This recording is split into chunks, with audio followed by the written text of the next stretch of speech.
to hope is what pushes us through, because we hope to create a world better than this. So why I feel like there's so much fear in the movement, it's like nobody knows what to do. I'm like, we know exactly what to do. We organize, we go back to basics, we build community, we sustain it, we see people and accept people exactly where they are and where they come from, and we walk alongside them. And that's not just about getting more Democrats elected, but it's about creating a more equitable and fair democracy that reflects how we want to be seen and be represented in this country. Yeah. So, also another big theme, but so I love the internet. But somebody said Beyonce's performance over Christmas and Kendrick's performance over Super Bowl are sister and brother, and I like that in the sense that there should be a constant critique of this country, but the disassociation that Black people on this soil, from the moment we touch this soil, help create America. It's a truth. Like, I don't, there's, we shouldn't represent the flag because, that's not our flag. And I'm like, no, nigga, that's our flag. That's our flag. And there's a lot of flags. There's a lot of flags that people could throw up. And I can tell you, someone in a mixed cultural, mixed background marriage, like, there's a point where you realize I'm not that because I'm this. I'm an American. Yeah. Like, what makes it even funnier with that conversation of why do we need a Black national anthem? Ain't no Black national anthem. It's the Black national anthem is older than the national anthem. So if anything, the Black national anthem deserves to be first because it actually was. And to me, it is the legacy of communities surviving and thriving. The Middle Passage was fucking horrible, and you get here, and then everybody's speaking a different language. Everybody's literally traumatized, but we are able to preserve song. We are able to preserve food. We are able to preserve oral histories, dance, music, like all those things that people try to traumatize out of us. But we are it. That's just who we are. And it is literally, you can see it. You can see it in juking. You can see it in rap. You can see it in all the things that are significant contributions from Black people into American culture, or from Black Americans into the larger American cultural space. That this is what survived. Like, right, it's not just the people, but it is a lineage and a legacy. So I I don't know. So those feel like big moments. And then the story, right? The story of how it came to be, because today in this moment, I wish we had some big corporate backing, or we were like, like movement, like stooges that were placed here only for the money, but in this moment. But the reality is I created this as an act of resistance against particularly white woman mediocrity that was like overwhelming in the space. Yeah. From 2017 to 2020. Like, just in that particular moment, it was like, let's give it up for white suburban moms because they saved democracy. And I'm like, no, they didn't. They're literally doing the bare fucking minimum, and they get celebrated for creating a Facebook group. And there's no shade, but I'm just like, then what?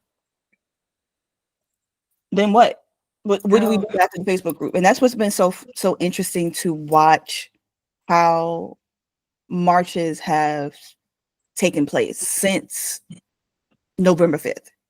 And 92% decided, no, we're sitting down. We saw what y'all wanted. We was like, cool, but not cool. And we're going to go about our business to see how we can continue to help and support and in a lot of ways fix our community, because this was a big wake up call to us. And what's been Yep. interesting is as those marches have taken place, you haven't, outside of, I believe when there were some marches where like flags were being burned and all those things, there has not been a big police presence as if it was us on the front lines. There have been police officers sitting in their cars because they're like, we ain't got to worry about nothing. And then the blowback that we're getting, continuously getting, why aren't Black people showing up in the streets? Because y'all consistently wait for us to move first, and then you follow, and then you have critiques, and then why are we doing this, and then why are we doing that, and then we push back and go, we're moving how we know how to move. And then it's, oh, I'm being silenced and I can't do it. And we like, all right, bet, again, do your thing, have fun. This is it's your turn now. And nobody knows what to do. They're all sitting around waiting for that one Black person to tell all the rest of us to go, hey guys, I think they suffered enough. I think it's time to help. And we're all, for the most part, are like, no. I was watching a video earlier today. Target is running back their stance on DEI because they've lost 15.6 billion since January 24th. I left the Black Girls Love Target group because they was like, girl, we done. And so it's like, we move so many things. We are so impactful in all these different spaces. American culture is Black culture, and you cannot delineate it. But when you do delineate it, you try to take it from us. You try to take our language, our dances, our energy, our vibe, our sauce, all of it, and then go, well, this is American culture. No, it's not. Yep. No, it's not. But we're all doing this, or we all did this, and it's just a whole thing.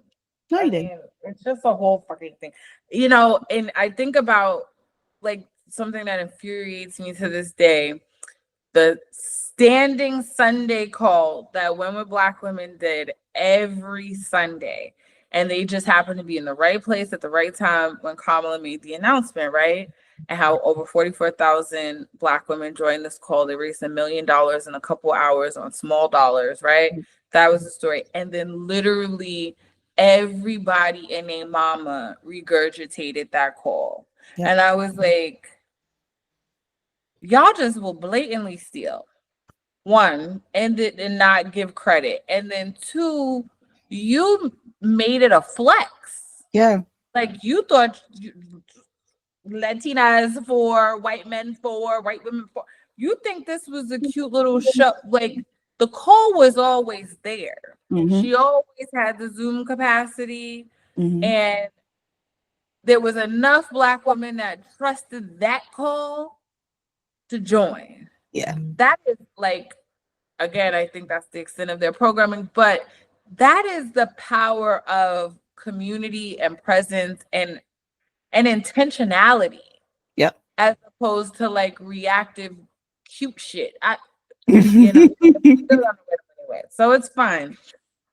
It's fine. But so yeah, and then the last thing, so I think the story that in this moment, there are a lot of nonprofits, there are a lot of donors that are operating from a place of fear. And we are feeling the impact of the things around us, but organizationally, collectively, we are clear-eyed about the moment. Right. I think that's an important statement. And then the last thing is a call for a small dollar fundraiser. And me and Matt came up, we need to bet on Black. I need y'all to bet on Black as they tear down our institutions. These institutions that we are dependent on around us.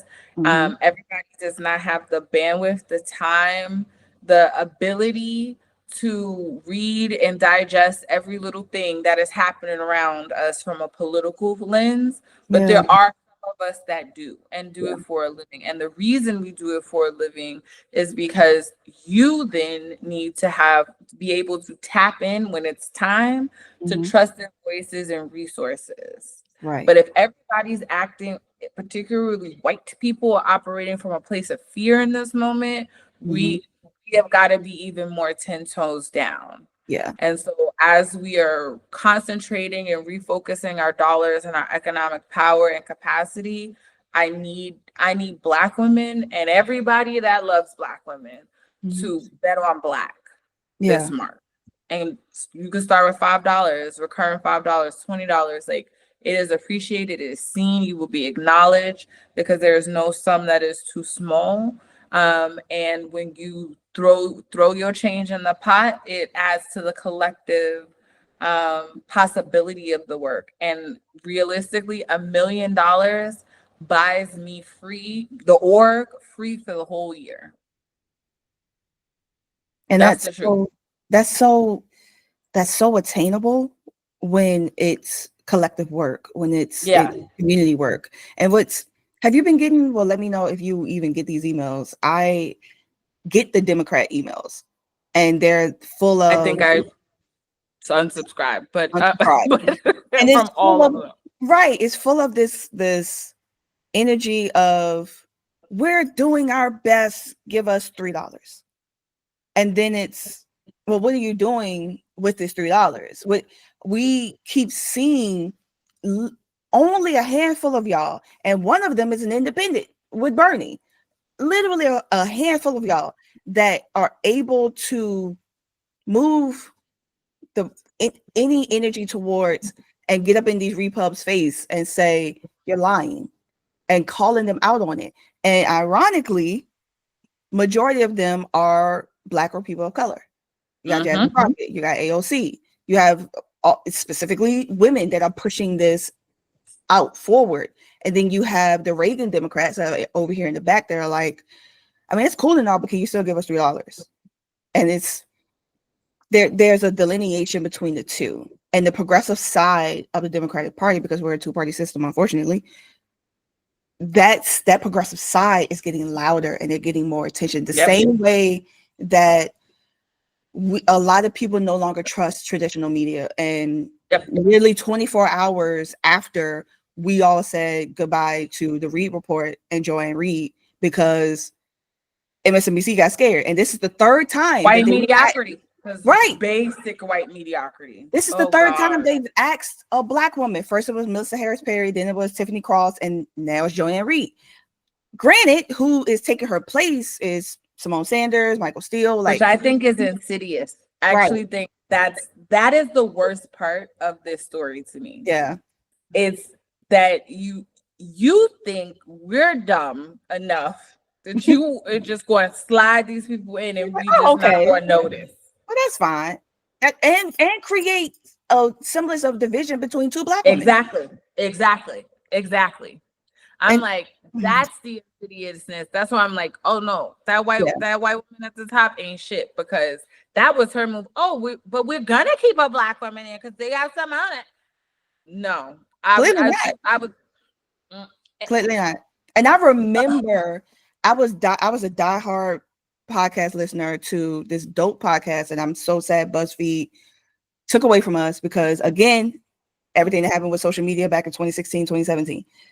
Another Round had 3 episodes with Melissa Harris Perry, and they brought her back the day after her show was ended. And one of the most, it's a hard, to this day, 8 years, 9 years later, it's still a hard listen, because you can hear the pain and confusion in her voice. And the night before she was yoinked off of the air, she was talking about she was trying to bring what had just happened. Beyonce's Formation Super Bowl had just happened. So she was going to try to like bring that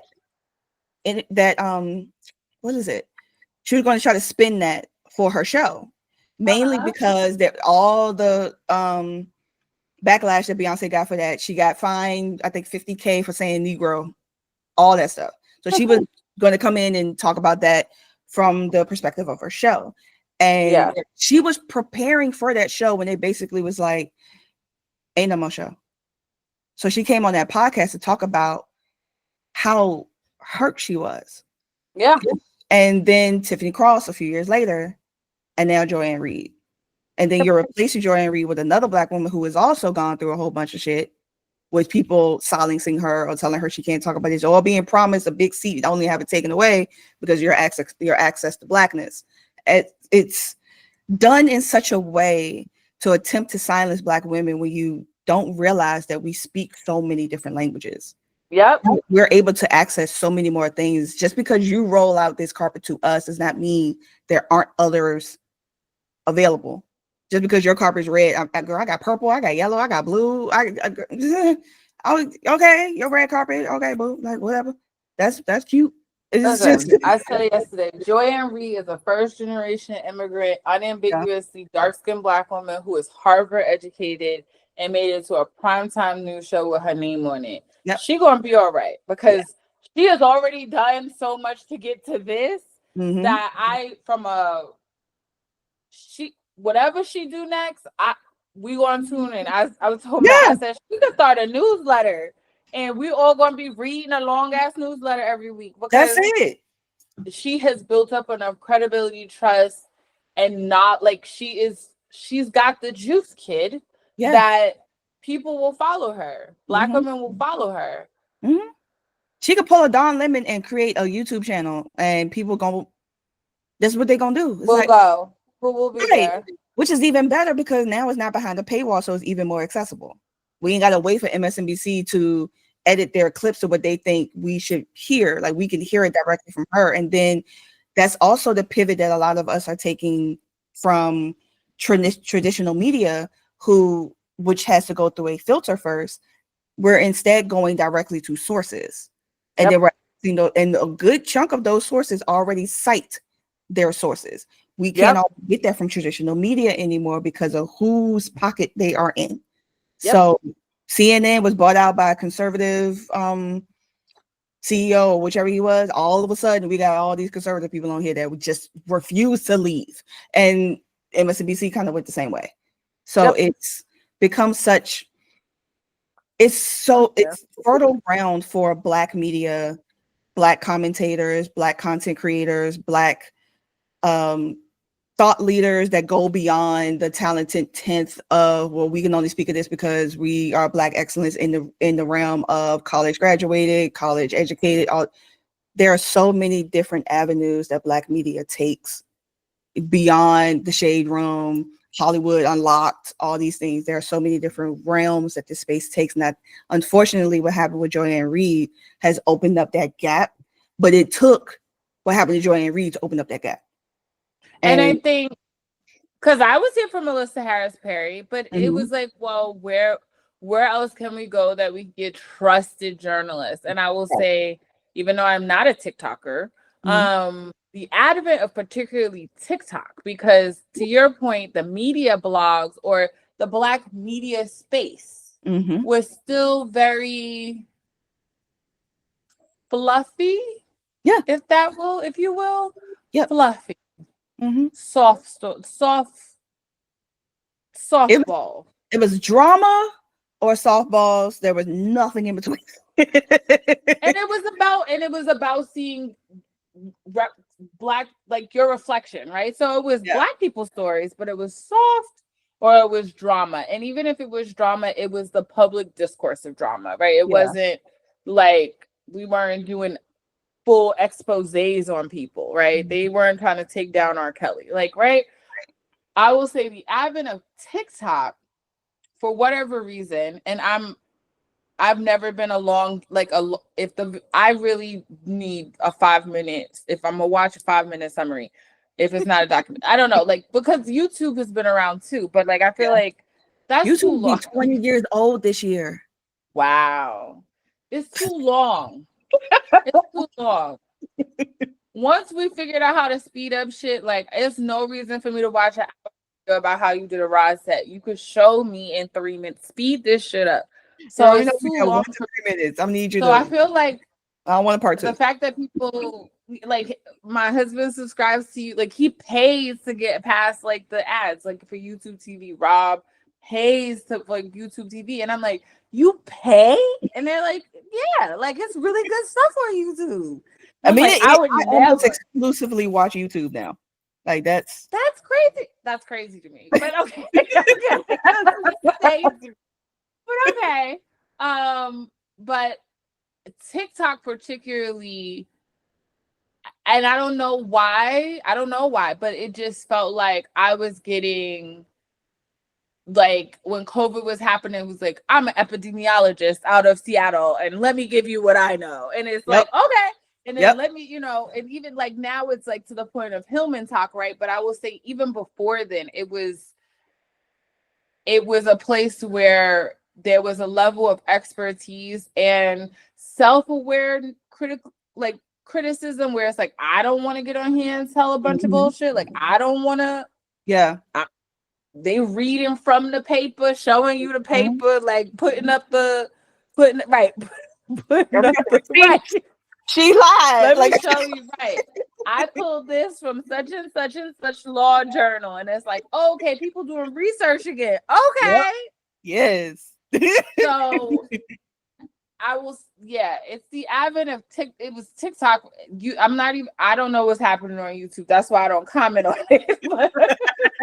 But recycled TikTok. I was like, oh, the independent journalists that we lost in small newsrooms or local news channels or local papers, like, they're back. Yeah. They're back, and they're not writers anymore. They give short form clips, videos. They're gonna cite their sources. They're gonna tell you the links to where they got it is in the caption, like, and it's like, oh, okay. So yeah. So I like what I'm seeing, and I do think she, from a media journalism, her being able to tell stories, give accurate information, and be the face of her own show. What felt like MSNBC was the biggest thing you could ever get 10 years ago, like, girl, you about to have way more viewers than you ever had. You about to have way more. Like, that's why I'm like, she'll be like, this really, because I was like, wow, she did all of this, particularly in Black History Month. Let's make that note. Two, in a moment where this anarchist government, like, specifically took a hyper focus to DEI, and we all know DEI means Black. Right. So it was like, nothing else, just Black. If you did you not see Target's numbers? Like, you get what I'm saying? Like, we could talk capitalist conglomerate to capitalist conglomerate for a minute. How is this going to help your bottom line? Like, forget the moral and ethical and right thing. Like, how do you think this shit is about to make you more money? Right. Unless you embed with bad people. And that's all. I'm like, oh, I don't think Rachel Maddow will last much longer. I think this might have been too much for Rachel Maddow. Yeah, because she looked pissed last night. Yeah. She looked like, y'all got 60 more days. Like, that's what it felt like. Yeah. That's what it felt like. She's taking all my friends and all like into movies and shit. I think this is about to be the end of an era of Rachel Maddow at MSNBC. I actually think this was a step too far for her. I mean, yeah, that does make a whole lot of sense. And that it's so interesting how people think that they can just take this thing from, like, pull the rug from under you and think, aha, you have nothing left. And like you said, MSNBC being the echelon and the glass ceiling, and all these years later, it's the glass floor. And you realize you can go so much farther now because not only traditional media is crumbling and so many people, they literally bought out so they can regurgitate whatever top donor is telling them to say. You also have people that, I remember when Gawker went down, and I think that's when it started, of being like, oh, I could just buy this out. I could just pay. Oh, okay. I got money. I'm Peter Thiel. Don't nobody like me? I bet I'm gonna go buy this thing because I can. And nobody's gonna stop me because I'm a white cishet man. Well, not cis, white cis man. Everything else about him goes out the window because he's rich. So I'm gonna just buy influence. I'm gonna buy that's the same way I would look at Elon. Like, you had to go out of your way to buy cool, and you're still the wackest dude around. Yes, nobody like, and not even that. I know I'm cringe. I know I'm aware how corny I am, and I just am. I just live it. It's you're trying so hard to overcool and show off for whoever over here that you're willing to take down democracy for it. You're willing to Yeah. take as many people out as possible so you can prove you're as cool as the cool kids, and the cool kids won't even let you sit at their table still. So I've been listening to Adam Conover because I've been watching him since what was that show? What was the channel? True TV? I forgot. He had a TV show years ago, and that was my introduction to him. But he also has a YouTube that he's been like pushing, I want to say the last 2 or 3 years, and he talked about how masculinity, specifically fragile masculinity, is itself something that is studied, and how fragile masculinity depends on your masculinity holding up to the light in public, and you having to prove how masculine you are, and the goalpost always changes depending on who you're trying to prove this to. So it's sunk cost fallacy. No matter what you do, you're never going to be enough. No matter what you throw into it, it's never going to be enough. And how all of us are suffering because we are within a generation of men that are in power that are trying to out masculinize the other to prove that they're powerful, while there's a loneliness epidemic around mostly everyone. I'm millennial. My kid is Gen Z. Gen Alpha starts around like 2010. Loneliness epidemic. You don't want to care for nobody because that's cringe. Don't nobody owe you nothing, whatever. And then you have the far side of that, of men being like, we can't find no job. We no women like us because we have been taught that this is how we need to be. And all of the women that we're around keep telling us that horrible advice. You need to stop listening to them. And we don't know who to trust. We don't know who to talk to. We don't know who to trust.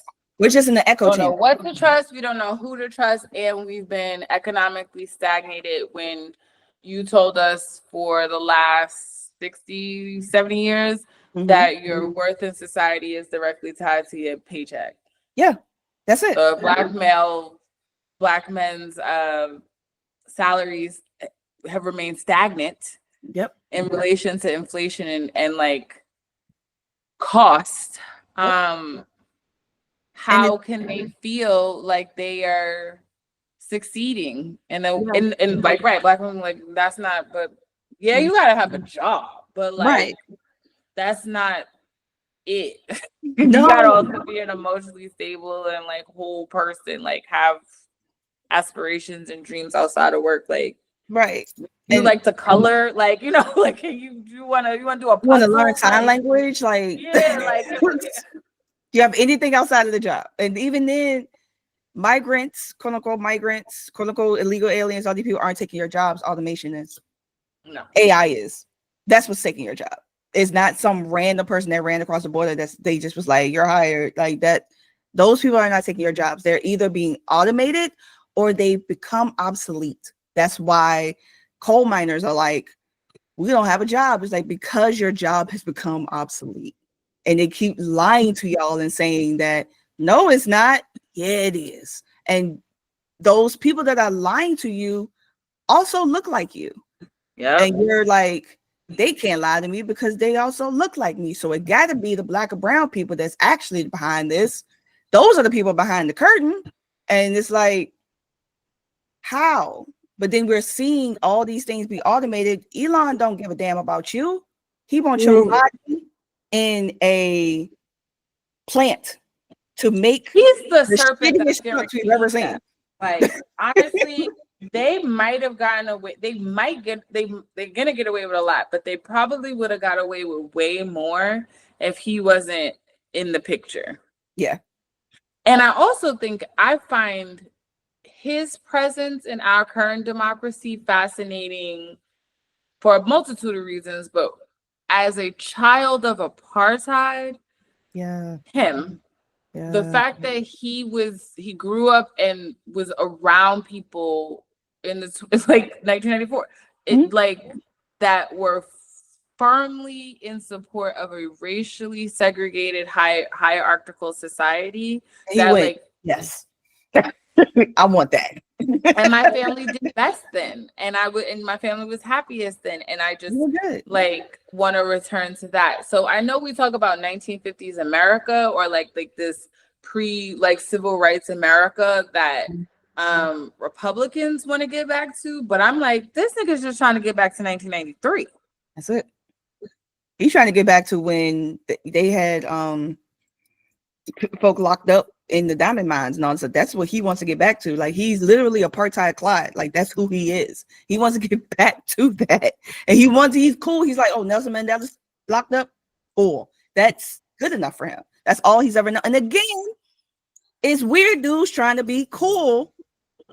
And this whole time, your daddy don't like you. And we got to deal with the brunt of that. None of your kids fuck with you. All your baby mamas hate you. Like, all of them.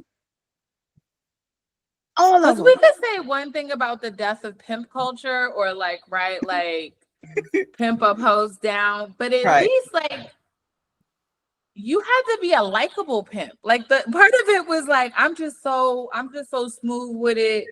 Like, Dolomite was Dolomite for a reason. Black Dynamite is Black Dynamite for a reason. But Black Dynamite, I sell drugs in the community, and we still was like, that's a cool pimp. That's a cool pimp. He take care of them hoes and the little orphan kids. And they give out free lunch. They give out turkeys at Thanksgiving. It's a good time. It's a good time. He look out for his homies. Like, there was a likability, right? Like, and it's like, it was totally anti-feminist. It was totally anti-equity, but there was a likability that I'm right. Like, I think the closest, like the last time white people had that was Al Capone. That was the last time they had that. Like, somebody that was likable, that literally would shoot somebody in the street and be like, hey, he's Al Capone though. Be like, it's fine. Like, it's the last time y'all had it, and y'all got him for tax evasion, not murder, tax evasion. So so it's this we had to deal with. Are you recording? Yeah. All of this? Mm-hmm. Oh, good. Okay. I'm recording the whole time. Like, did we start? Okay. Yeah. Okay. Yeah. I was like, I ain't gonna miss that. I mean, I'm enjoying this, but I was like, okay, like, we're doing okay. Yeah. All right. Got any questions? You got any guiding questions? Yeah, so we kind of already tipped into I know, but I'll concise it, because when you edit this, it makes sense. Yeah. I don't know, like, all right, bet we're gonna start around like minute 40.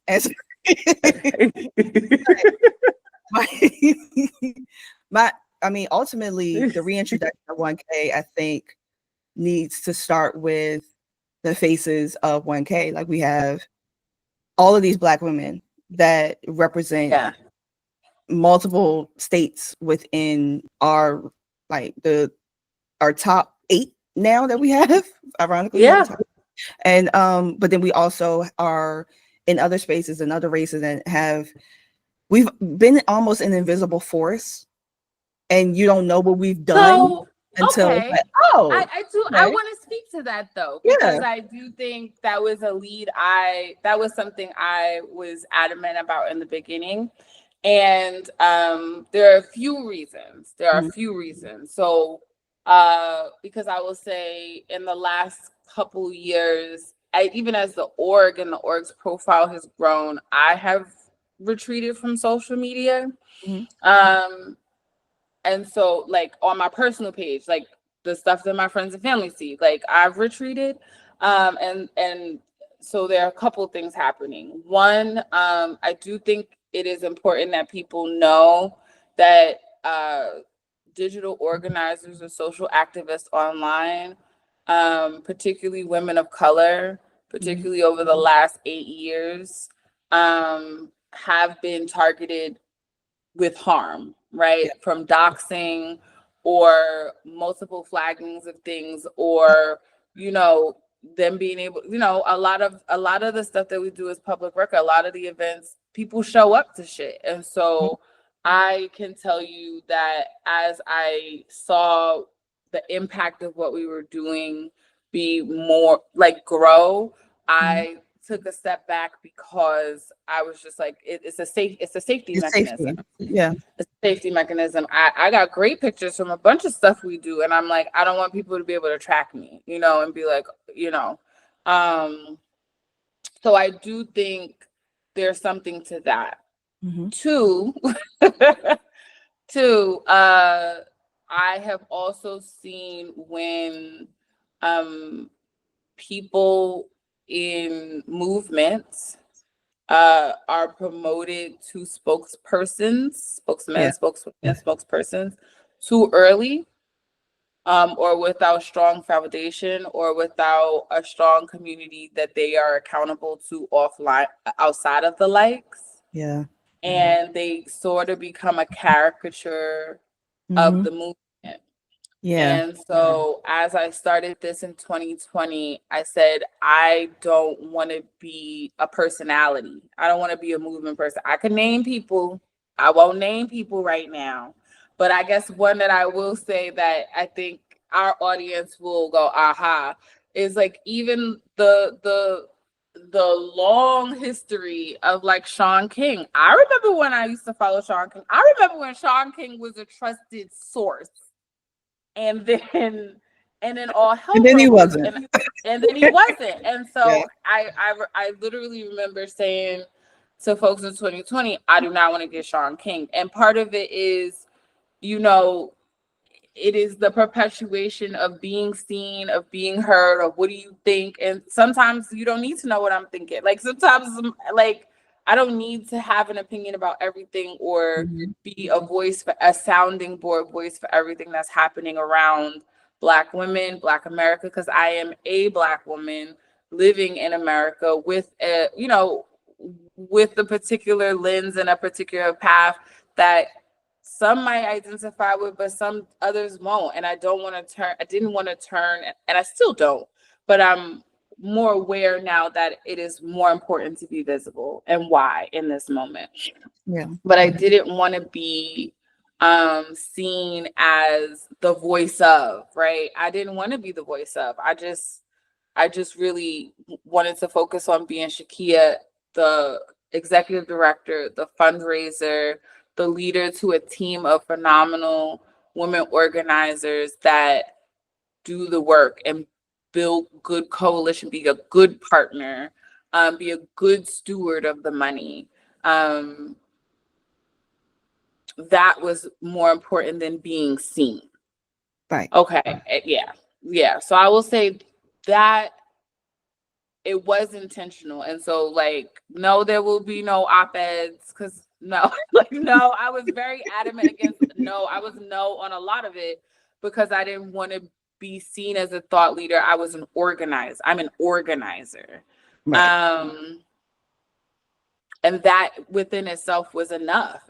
I thought that was it. And then the last thing, which, if you know, real G's move in silence. Like lasagna. So in real life, like in the space that we occupy, what is called progressive movement, what is called Black movement space, et cetera, I'm your favorite organizer's favorite organizer. Oh.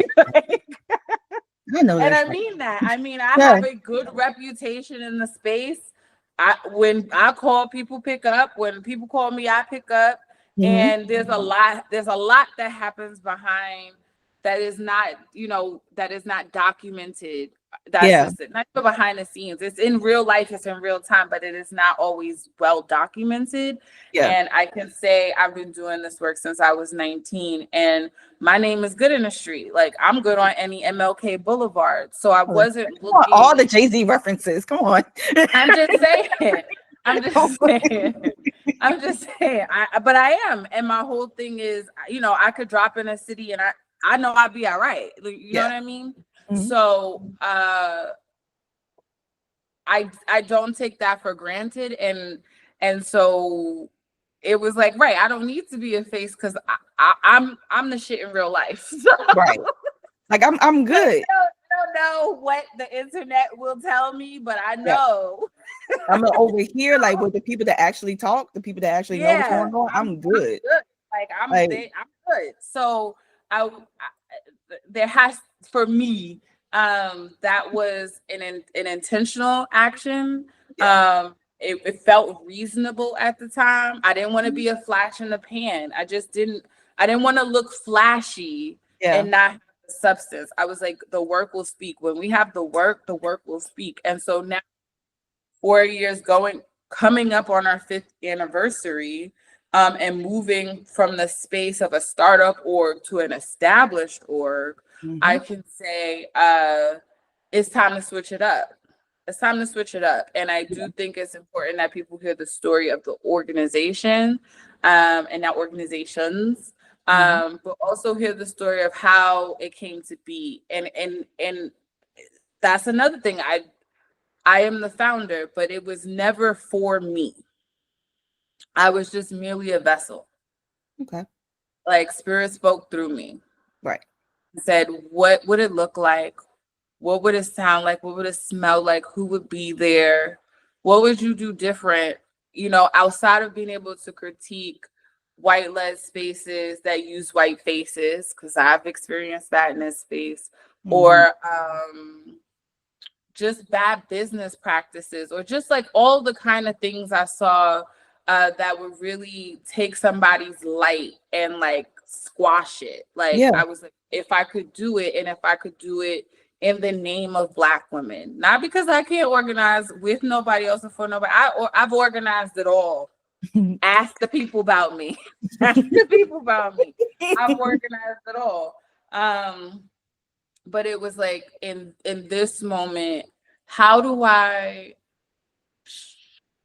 show us that everything you've been saying and feeling is valid? And all these questions they asking you are really because they'll never get that this is ancestral work. That they really won't get that this was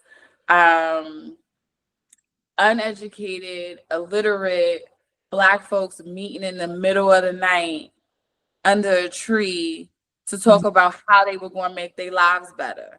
Yeah. In that present moment, right? It is post-Reconstruction where we going to put out news ads and find our families. We going to find our people.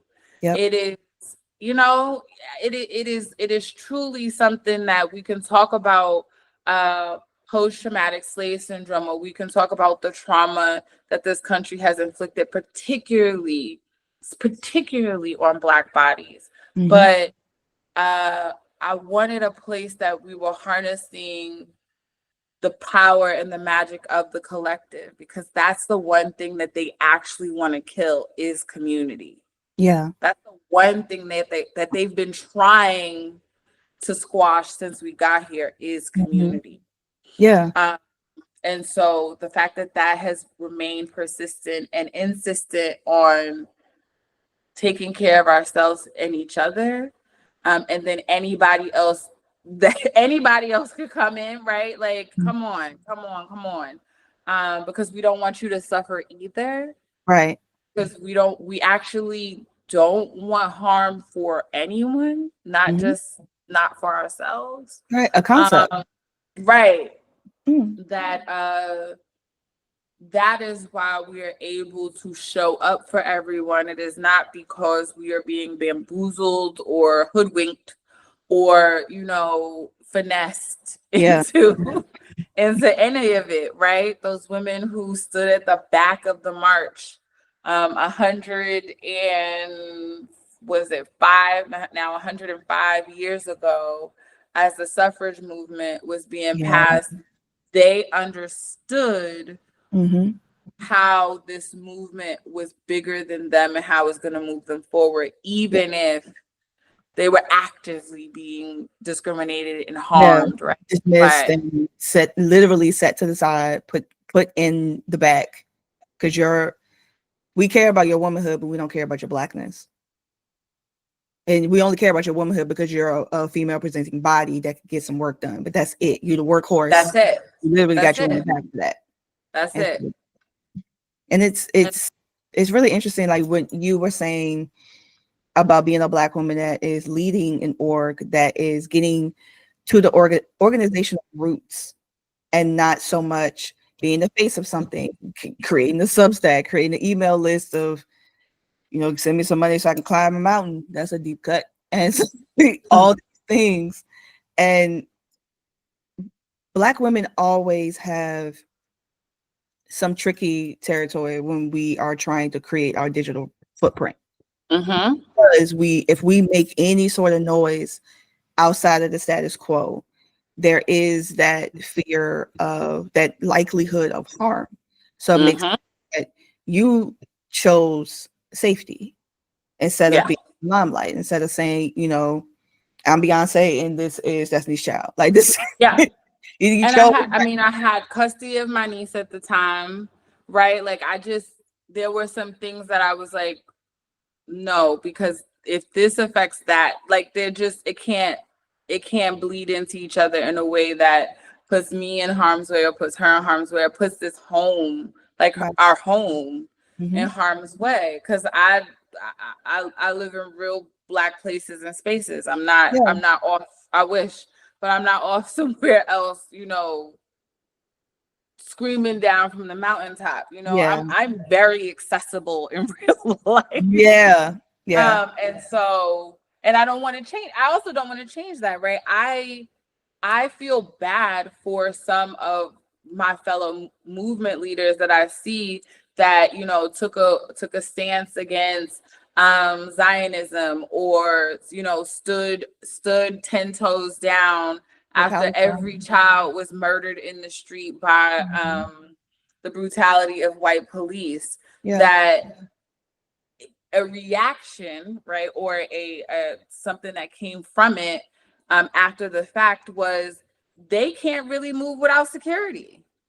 They can't they can't be surrounded on all sides because there might be somebody there targeting them. And I was like, well, I don't want that. Like, and I don't think they wanted that. I'm just saying, like, I was actively trying to not get in that situation. But I will say things have changed in the sense that the org is strong. So I feel like now, I didn't want to make it about Shakia. I didn't want to become the Shakia personality that started 1,000 Women Strong. 1,000 Women Strong is the brand. 1,000 Women Strong is the legacy. 1,000 Women Strong is the work. I am a steward of that work, but I am not the work. And so I just didn't, becoming a personality wasn't interesting. But now I feel like as the org is stronger, I want to tell everybody about it. I want everybody to understand that 1,000 Women Strong is intersectional and intentional and multi-generational and multi-state, specifically because our communities range outside of our zip codes. I tell donors all the time, I get, politics are local, but that's real relative to me because my mom lives in New York, so I follow New York politics. My best friend, lives in Philadelphia, so anytime Philadelphia is on the news, I gotta pay attention. And then it's my location, it's where I live geographically, but all of that feels local and relevant to me because it affects people I care about. Yeah, it's in your circle, regardless of whether you can vote in or have to be in a constituent of. It's in your circle, so you care about what's happening to your community, no matter where they are. No matter where they are, and that is not always within the same zip code. And so that was a interesting concept for some folks to get. But I knew it was true. I knew it was true. Right. I knew. And so that's what I operated on. I know what's true, and whatever I don't know, I can learn.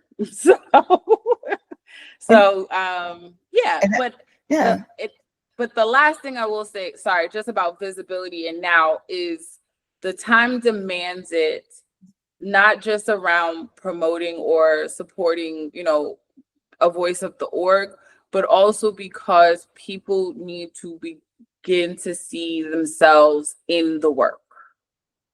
Yeah. Not at the result, and again, we talked about independent journalism, but not just storytellers of what had happened but like, no, this is what we're about to do. Right. This is how I think that it would be beneficial for us all. Yeah. And I would like for you to join us. Yeah. Well, what am I supposed to do? How do I know? If whatever you don't know, you can learn on the way. Like, get on the bus. Like, it's that. And I'm under 40. I started this under 40. I self-funded it. There was no backup plan, and I just refused to hear no. And in a moment where we're being attacked for our intelligence and our tenacity and our bravery, we got to double down. This is the moment to double down. Yeah. This is the moment to retreat. So, and so here we are. And I'm doing a thing. Yeah. And that honestly makes me, because I'm happy you said that, because it kind of pivots me into my next question of how 1K is showing up in these spaces, but not necessarily, it's a throwback or a callback to an older time where you just got on the bus. You just did what needed to be done. The kids need to eat. We're going to figure out a way for them to eat. We needed to reach out to rural communities. We're going to work on working with rural communities. We're going to do those things. And I think somewhere in the celebrity and the accessibility of things, that messaging got lost, and that grassroots versus the polarizing face of something don't always cross. They can be so parallel that this thing is over here and this is over here. And what I discovered, like, I also been doing this work for some years. My dad was an activist. My mom would do stuff. So I've been in it. My kids been in it. They'll be 16 this year. They've been in it since they were 4. So they understand. But for those people that did not grow up that way, and all they've seen is the result, all they've seen is unfortunately the fall of the big orgs that we put a lot of work and energy and money into, and then somebody run off with the bag, or it falls apart, or they're gutted in some way because somebody shifts or somebody does something, and then Black people in a lot of ways feel like, yet again, here we are feeling like we have to start over. And so that gives a little bit of pause to, you're this org. What are you going to offer that been different than what these people said they were going to offer over here? It reminds me of local elections or local government, where a shiesty governor or mayor has basically made everybody, they ran off with the bag, and now everybody don't know what to do, and everybody's mad. So now you come in with solutions, with ideas. It's going to take some work. It's going to take some people coming together to do these things. And they're like, what are you going to do that's different? What are you going to do? Show me something you're going to do different. And getting back to that. So how are we, and specifically, how is 1K overall showing up in those spaces, shaking those tables and going, here's the work, here's what we're doing, and this is why you should get on our bus? Yeah, I think that's a very valid question. And so I will say this, the first part of your question around institutions failing us, or, things that we looked up to, that's when they fall short, for a multitude of reasons. And part of what I always, like, the question is, like, who were you accountable to? Like, who were you actually accountable to? Yeah. And for the way certain ways infrastructure is set up, they are accountable to their board. They might be accountable to their voting members. They might be accountable to their paid members. But it was always like, Yeah, it was always interesting. Mm. Here, I wanted to make it so I was accountable, yes, to everybody that comes to an event and things like that. But before I could even get there, I was accountable to the staff. I was accountable to the organizers. I was accountable to um, the people that I was asking to put on the t-shirt and wear the brand. You know, like it wasn't, but this is to me about undue outside influence, right? Mm. It's like it can't be about what's over there. It's like who are the ones that are going to carry the torch. And Right. so I do think um a lot of these orgs usually are allowing missing some level of accountability structure. So I think that's usually the question around the money Mm. or the programming or right how they treat people. Because I've been paid well and treated horribly in organizations, right? Gee. Like it is, and it's like who are you accountable to? Like how are you allowed to do this? And Yeah. there's there's nothing there. There's Right. nothing there. So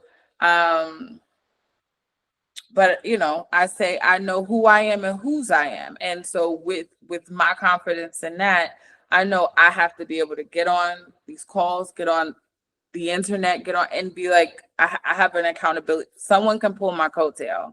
Yeah. It cannot be above anyone. And so that's power with. That's a structure of power with and not Mm. power over, right? Mm. Yeah. I like that. Because if you're at the top, who's above you to be accountable? But if you're creating a circle, like we got to look at each other in the face. Yeah. So that's the one thing I will say. If you are disappointed or disenchanted by orgs that you have seen or certain things that you've seen in orgs, if you want to go back to that community, who are you accountable to? If you're interested in joining a new community, that's one of your first questions. Who are Mhm. you accountable to? Yeah.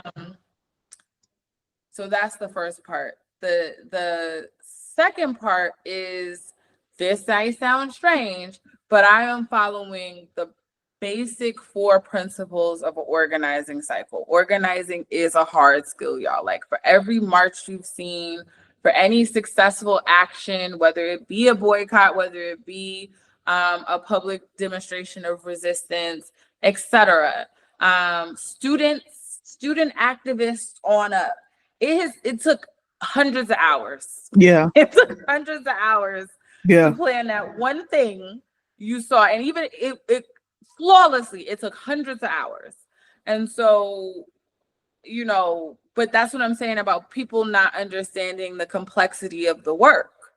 And that is important. Like anything that you've seen done successful was organized by an organizer or a series of organizers. It was not spontaneous. It did not, everybody did not get the same text message and go, okay. Like it's all the even though when with Black women called, like the way they pushed that sucker out, like it was an organized effort. Yes. Um, and organizing has 4 basic principles. You start by building relationships. You start by building relationships. It's foundational to what we do. And so it is important to me to be a good partner. So that's existing orbs, that's other new emerging orbs. That's an individual that is like, I'm an org of one. And it's like, okay, because now as a partner, you're accountable to them. Right. Or accountable to the people that come to the event. You're accountable to this relationship that you're building. Mm-hmm. And some instances are transactional, where the sense where I need you to do this for me so I could do that for you. But that is not the foundation of a relationship. It has to be based in some common need, desire, like something. There has to be something founded there. So Yeah. we're intentional about building our relationships. And that's why I said this is a place for all Black women, but every Black woman is not going to come because they might not find any kinship here. And I'm okay with that. Yeah. 2, after relationship, it's research, right? Like I have been into so many communities, and you ask them, well, why the lights ain't on, or what, why the sidewalk busted up, whatever, right? Whatever Mhm. issue a community has, why is it like this? And they usually can tell you exactly who the problem is with, right? Like, so it's like, oh, well, how did they get that power? Do you know who's their boss? Like, right? Right. So I think research and strategy and like collective thought around a problem is important before we can even talk about a solution. Mhm. Um, and then there's an action, right? Then once we got a target, once we know we cool, we not necessarily friends, Mm. but we cool to Yeah, do this. we We can do this respect each, together. we can do this together. Yeah. Um, and it is planned hundreds of hours go into actions. And then you take on an action, and an action has to have a specific goal, a specific timeline, a contingency plan, all of the above. And then it's the fourth step that most people skip. I actually find that most programs skip this, all of it. It's a reflection period. Whether you win or you lose, there's a reflection period. And the Yeah. reflection period is not only just on the action or like, right, what went wrong, what went well, but how did it go? Yeah. How was everyone treated? Did everybody make it to the other side? Mhm. And if we lost 50% of the people we started with at the end, Right. did we win? Like, is that a win?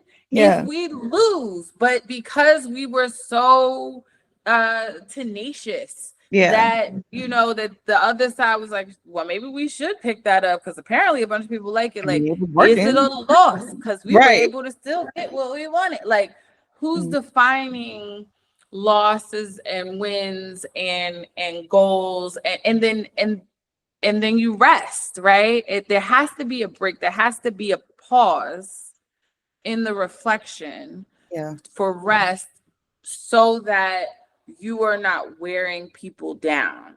Mm. That is another thing I've seen a lot with organizations that I wanted to course correct. Was you cannot light light the fire, light the torch every 5 minutes and need people to show up. If you don't show up, everything's about to fall apart. Like, Everything's falling apart. that is not care for your members. That is not care for your community. That is not care for the people that you're organizing with and around and for. Yeah. So this hyper emergency state is like, it's unhealthy and it's unsustainable in movement. Yeah. Because the house is So always on fire. So if the house is always on fire, how are we going to get anything moving? How are we going to take anything out with us? right, What are we going to literally you're standing there burning every 5 seconds. So it's like, I follow those principles. I follow it. I mean, any organizer will tell you, oh yeah, those are the building blocks of, and I'm like, right. Follow. I don't care how big the programs get. I don't care how fancy the titles are. I don't care if it's for women's reproductive health, environmental justice, or political mobilization. Follow those principles, and you will not go astray. And Yeah. this is what I'm saying. Usually, everybody's not happy. Like, in the sense there's like that you're always gonna end in a kumbaya if you do Yeah. that. It's like, no, but there's a structure, and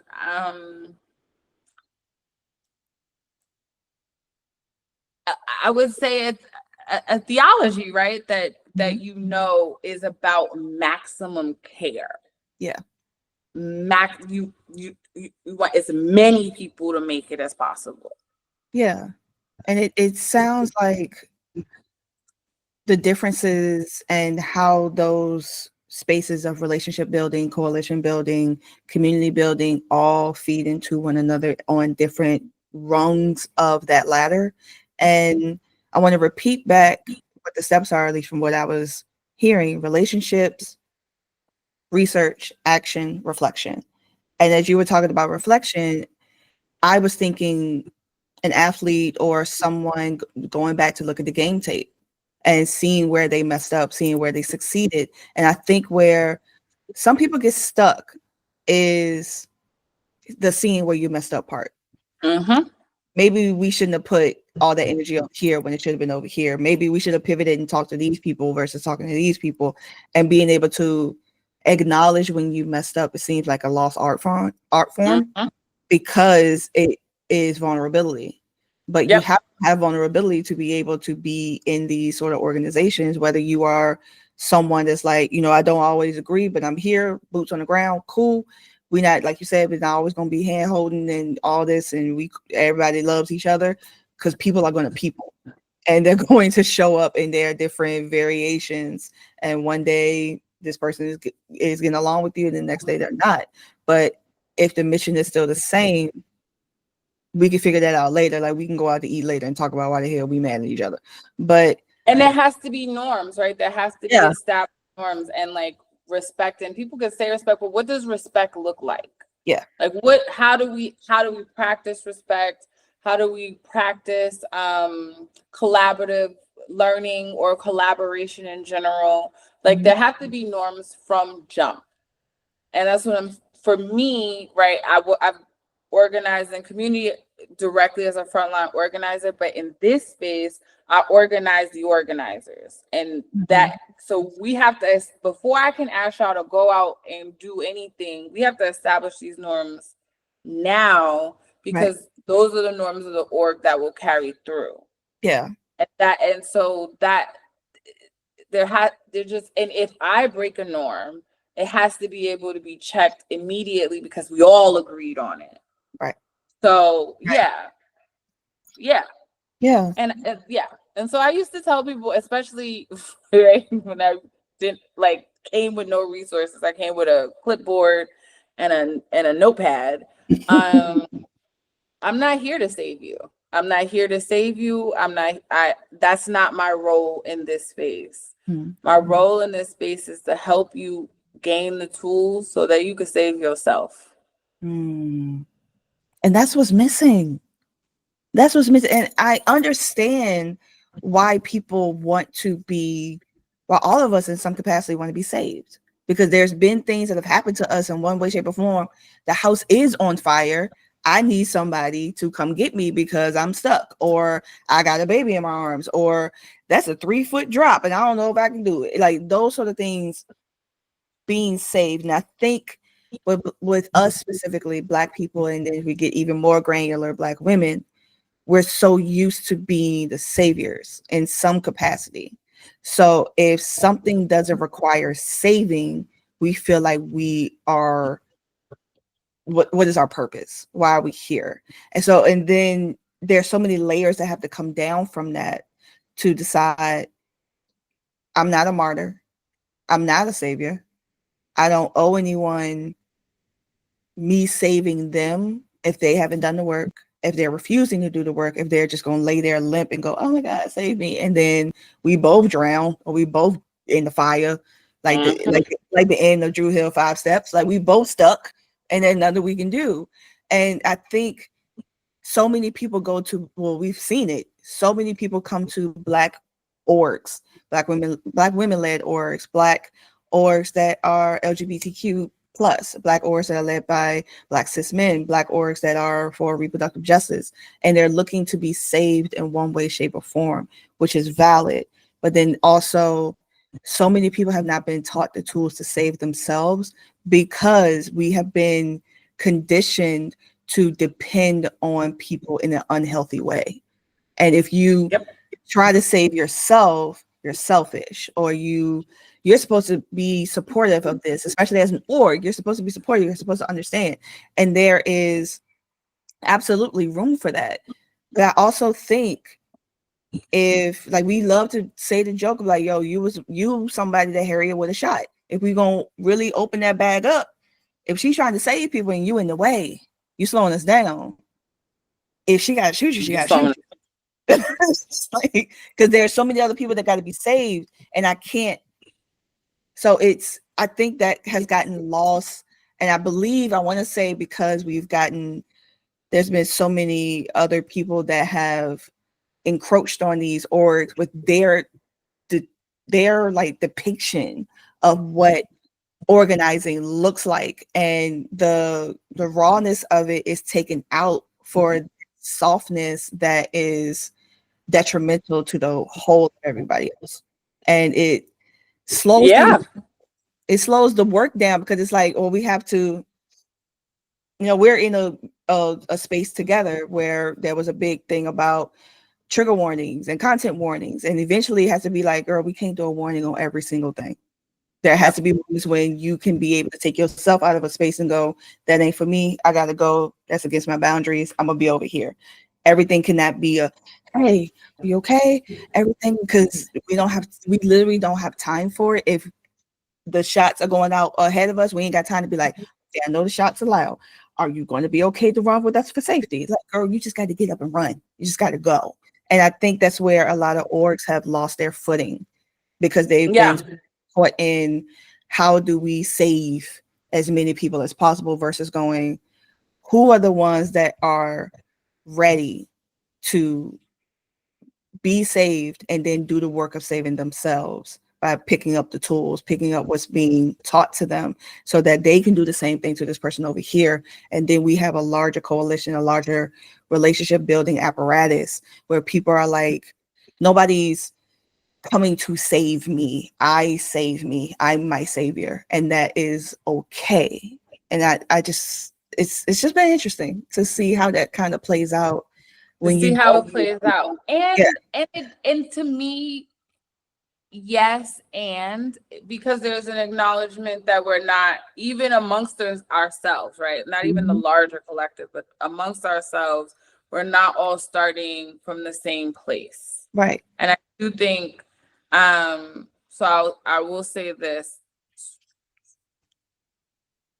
So I'm thinking black spaces, black faces. So that I will say, there's a lot of organizations that are actually run by white people that throw Black folks, particularly Black women, out in front to go make everybody feel good, or to like make everybody join, right? And I think that has to be challenged in its own way. But I will say, and I won't name names because I'm just, we're not there yet. We're not there yet. We will be soon, but not yet. But there was a particular white woman I worked under. She was my direct supervisor. And she told me to my face, I didn't know how to organize. Like, you don't know how to organize. And I was like, okay, why don't I know how to organize? And it was like, you're too nice to them. And I mind you, I'm organizing nothing but Black mothers. That's who I'm organizing, as Black mother. And you're too nice to them. And her example was, so, let's say we had meetings every Tuesday. Like, our weekly organizing meeting was every Tuesday.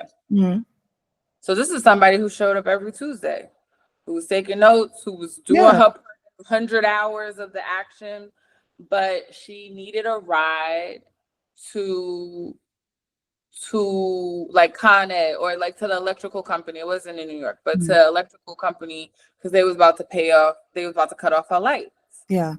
But she got the money from somewhere, but she just didn't have a ride. And it was 3 buses, and she had her son, who was at the time maybe 4 or 5, and she just couldn't get over there. Yeah. And she asked me at the end of one of the Tuesday meetings, like, can you come with me? Can you come pick me up on Thursday and take me to pay before they cut off my lights? Yeah. And I was like, sure.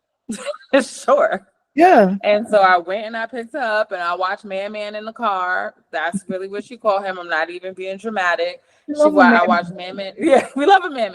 I watched Man in the car while she went in and handled her business, and came back and was like, thank you. And I was like, no problem, right? Because while I can't hold water for you, I should be able to hold your hand. And I do think there is a lack of intentional, I call it community care or community awareness. Yeah. Around how people, particularly when you're asking people to join something, they are at their wits' end to join something, to be a part of a massive change, to hope to believe beyond what they see to what they can imagine, right, is better. When you ask people to go on that journey with them, but you forget that they need basic water, food, shelter. Yeah. When Yeah. you negate that, it is like, well, huh? Yeah. So it doesn't align with my spirit. And right. And so that's also why I was heavily against calling for volunteers the first several years. We are not asking Black women to mass volunteer for shit. Yeah. Why? Because I'm gonna raise the money to pay the people that we can afford to get this work done over asking for a bunch of free labor, because it is, to me, a continuing diminishing that this is real work. Right. Yeah. I don't understand. So yeah, it's fascinating. It's a fascinating, but I will say, right, from somebody like a donor today was like, you expanded and done so much work so fast, like you've scaled so fast. And I was like, I feel behind because there's so much, like the vision is so big. Yeah. There's so much I know that needs to be done that I feel behind all the time. And she was like, she was like, I hear that, I can receive that, but I'm telling you from my perspective that all I look at is portfolios all day. You are like growing at a rate that seems sustainable. You're succinct, but you're moving. And I'm like, because there are so many more people to save. Yeah. And for me, at 19 in my first organizing internship, learning particularly around union and labor organizing, organizing was the key to my own liberation. Learning how to organize was the key to my own liberation, because it wasn't so much always about the big bad imperial force. Yeah. It was your bank who playing with your money, and you need to know how to like navigate this, right? How to maneuver institution power. It was my Yeah. introduction of how to maneuver around power. And in places where they thought I was powerless because I could use this particular set of skills that that I knew I could outsmart them and outmaneuver them at their own game. And so that's why I mean there has, in the relationship building and the research, there has to be communal care. There has to be communal awareness. So that's why our motto is outreach leads first. Before we go make an ask of someone to go sign a petition, vote for somebody, etc., register to vote, whatever. Before we make an ask of them, we have to be, how are we present in spaces? How are we showing up? What are we offering people? So if it's a conversation around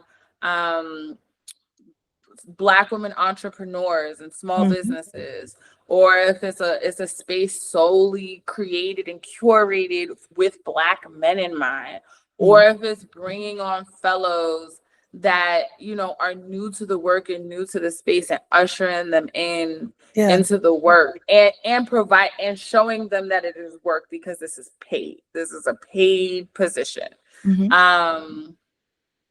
And I want you to be able to navigate that part too. Like your labor matters. Yeah. We have to be consistently showing up. Like when we did our numbers at the end of last year, we did over 40 events in 12 months. I was like, I had to do some quick math. I was like, shit, that's an average of 3 a month, 3 events a month. Yeah.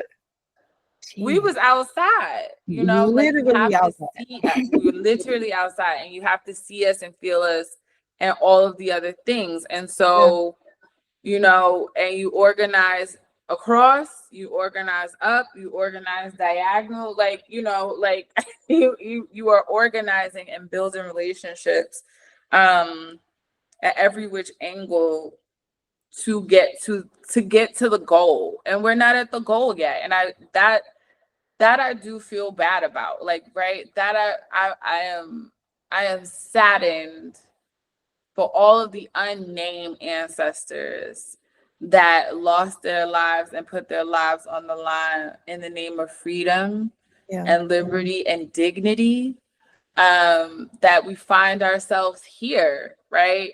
And it wasn't by our hands, but I'm like, damn.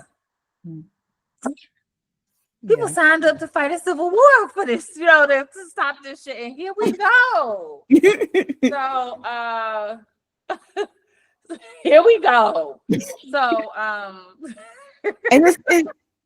and like we got so close, and it almost it feels as if we were knocked down a couple of pegs to try to convince us who we were.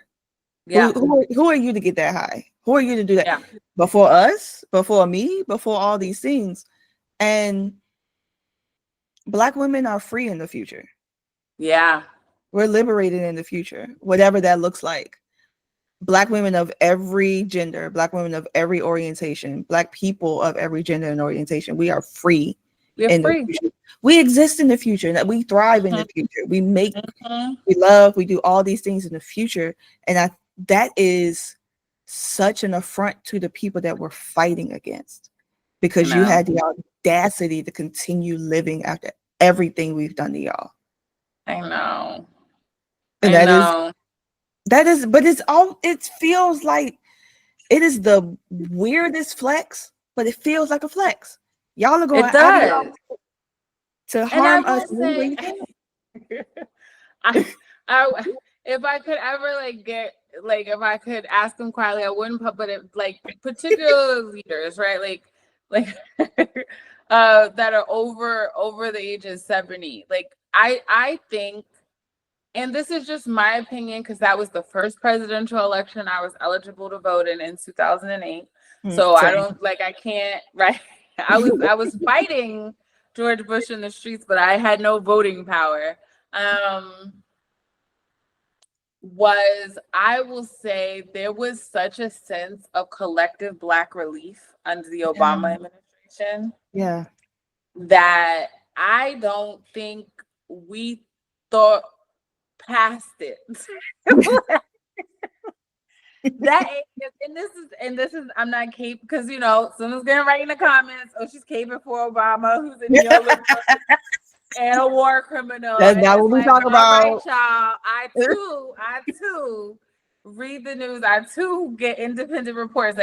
I understand what you're saying, and I actually agree with what you're saying to some extent. Yeah. But I'm just talking about from 13 colonies, America, to 2008. There was there was a sense of, and we were in the middle of a global economic meltdown. Things were not peachy keen, but there was a sense of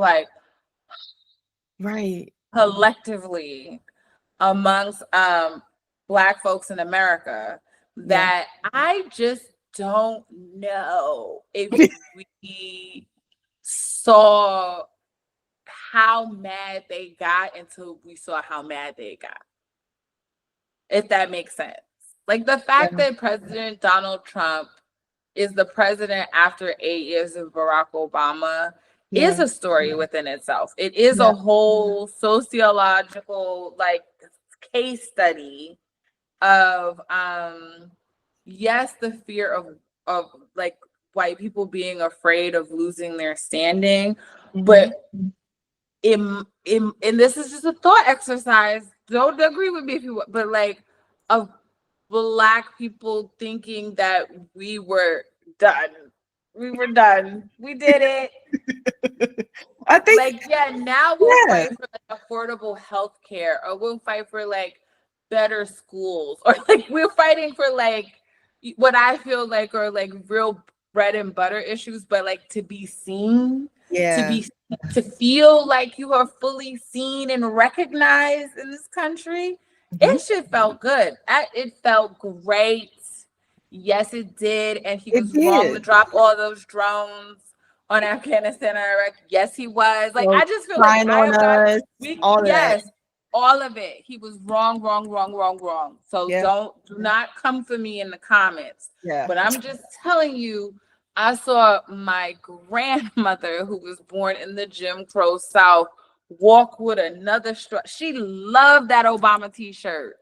You know, the bootleg ones. She Yes. wasn't buying no official merch. I'm No. talking about the ones that had his face all over The it. one that got right, the like multiple, the band tee version, and it's like it's a rainbow of Barack Obama at the bottom, and this is 2008. You like, yup.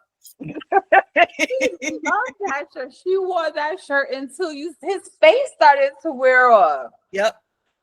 You know, we laugh, but in black households, it's Jesus, Martin Luther King, and Barack Obama on the wall. And I do think you're just talking about again the trajectory of Black folks on American soil. Yeah. It was a moment, it was a time to be alive. Like this is what I'm saying. These 2010 babies, I'm like, honey, you missed it. You was too young, you missed it. You too, like you had, it's literally you had to be there. I was pregnant with my kid in line in November in Virginia. It was starting to snow, and I'm like, that was my first time being able to like vote and do all those things. And I was like, I'm here. And you could see the collective, like it was the time, baby. Very like was DJing White House parties.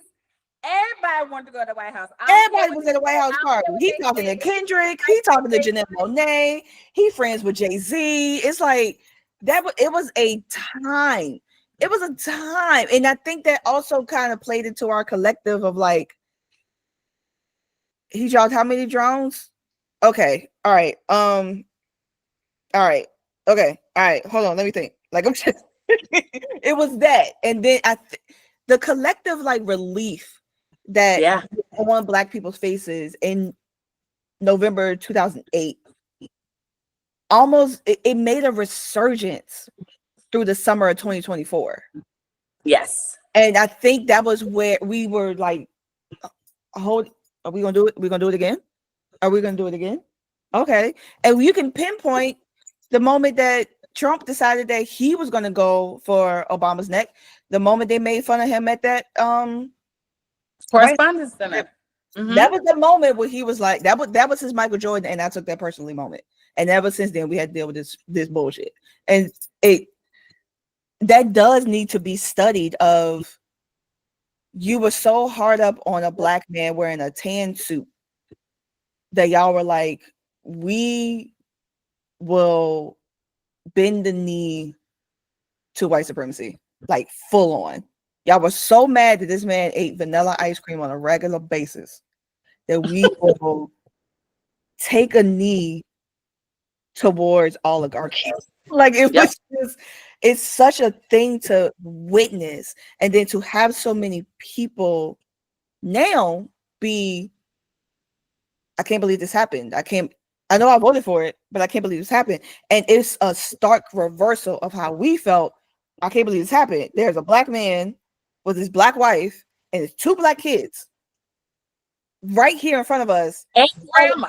And grandma lived in the White House. That was not the biggest, like, and I'm moving in my mother-in-law. And I'm moving in my mother, and she greasing my kid's scalp, and that's what it is. And so it's just, we bringing in, she doing, and that was also what ushered in organizing through social media, because Obama was the first one to do that in 2008.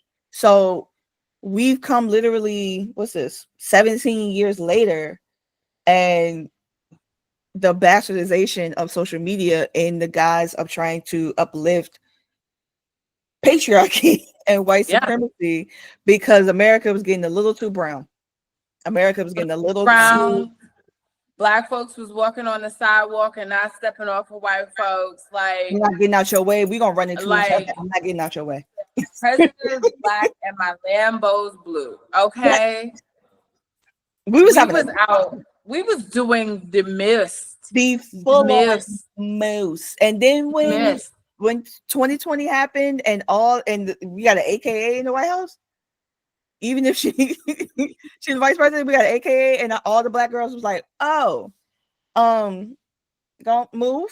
Get out the way. We gotta disinfect this entire area because we got an AKA and she gotta it's pinky up. What are you doing? And get out of our way. So it was such an affront to whiteness that they just were like, you know what? I can go for Hitler light. I can go for Hitler light. Yeah. I can do that. That's fine. Long as I gotta see like happy black people. Because I've been trying to get my lick back since 2020 when you made us all feel bad about George Floyd. So I've been wanting to get my lick back ever since. So if this is my lick back, I'll take it. I will burn this bitch to the ground. And they're ready. Nobody else can be happy. They're ready for it. And my whole thing is, even if, and this isn't, I am not promoting anarchy. I actually don't want anarchy. Mm-hmm. No one wants anarchy. Maybe anarchists, but for the most part, nobody wants anarchy. But what I'm saying is, even if it burns, y'all, we have to be able to, like a phoenix, rise from the ashes, whole and full. Beautiful. And that is intentional. Yeah. That is collective. That is organizing. That is community. And so that's also partially why, because just to bring it back to Obama, like that was a real grassroots movement. Like I'm not saying he didn't have big money backers. I'm saying that was a people powered movement. And ever since I will say the political sphere, I'm not just even talking about the Democratic Party, I'm talking about any major party, any major political institution, thinks that's what they're doing. Like I think the word grassroots was co-opted, like thinks that's what they're doing, when it's not, right? Like until people are making their own t-shirts and their own yard signs because they're not waiting for yours, that's how excited they are. They're not buying $20 for right. I gotta buy $20 for a yard sign. I make my own. Until you understand like that, yes, $1 million donors, $250 million donors, $10,000 plus donors are on your list. Like he understood that the grandmother who was mailing in, because we didn't have this, we don't have what we have yet. No, mailing in $5. Was her contribution to the work. Was her paying her penance, tithing her resources to the larger collective. Like they got it. He got it. And he too was humbled several times along the trail because he knew the moment was bigger than him. And so I don't think we've asked I don't think we've demanded that much from a candidate ever since. And we know why we demanded it of him. That's not the question. I'm saying I don't think we collectively demanded the same from a candidate ever since.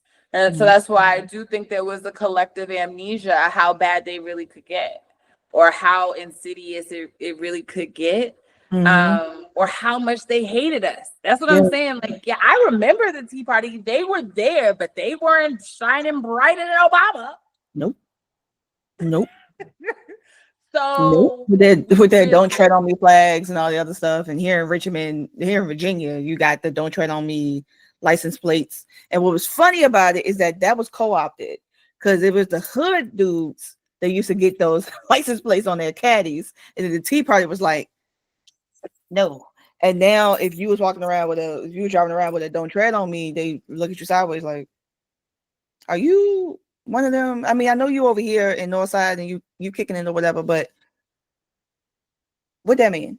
And it's co-opting of language, co-opting of symbols, co-opting of all these things, because your message is just hate and you don't have anything else beyond that. So you got to take language and other things from other people to show all the rest of us that you hate anybody that's not like you. But without that hatred, you be and have nothing. So what's the point?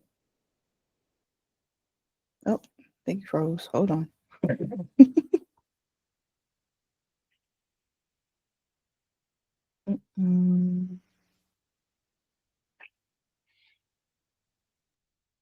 Oh, there we go. All right. I'm going to wait a little bit.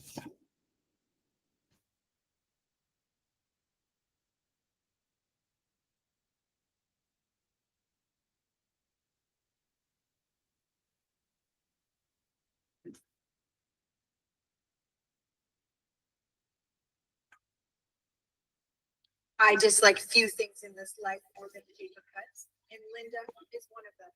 I heard about Bethany being one of those. It is not fair, and I can't keep up with her workload at the top of my health. How are you managing that? Not well. I know I am not supposed to work overtime for free. Something Bethany had taught me. Option to get this done.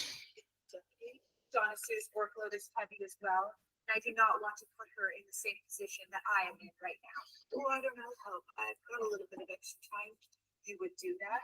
You? Of course. Perhaps I will accept your help. You could always ask me if you need support with something. Asking for help is something I do struggle with. My mother always told me I should be able to do everything on my own. It's silly. We all need a little help sometimes. Send me an email about you support on and see what I can do. I will. And perhaps if you are confused on anything or require further clarification, we could discuss that over coffee. Of the coffee confused. Thank you, be confused. Warmest regards, Miss.